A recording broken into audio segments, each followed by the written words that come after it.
Hi, this is Winston Henderson. Just want to share some insights in terms of the four challenges that founders struggle with, especially startup founders where creating more sales opportunities is concerned.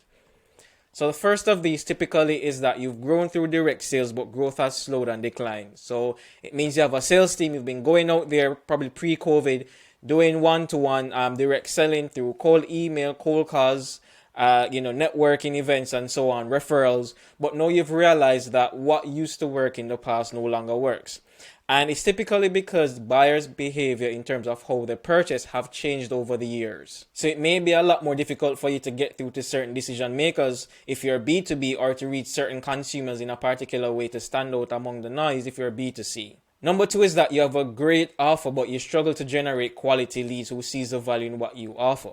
Now, typically when this happens, I've realized because of one of two reasons. One, because enough due diligence hasn't been done to really uncover who your best fit clients and customers are.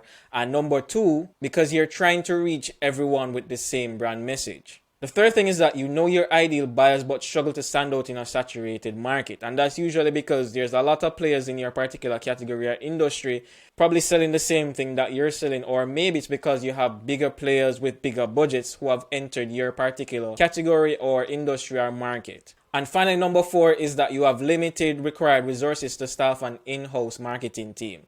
So probably you may have no marketers whatsoever, or probably have one marketer, but it isn't enough to really scale what it is that you're already doing. Now for me, I've had this issue, and one of the things I would recommend that has worked brilliantly for me is to build your brand authority. What this means is that you want to position yourself as an expert for what you offer or a particular problem that your solution solves. And by doing that, you will actually help your sales rep get through the door and be embraced by gatekeepers and be able to get through to certain decision makers, because you would have already built that trust prior to them even picking up the phone to make that first phone call or making that scheduling that first sales meeting. The next thing you want to do is not just position yourself as an expert, but position yourself as an expert to a particular niche or group of people.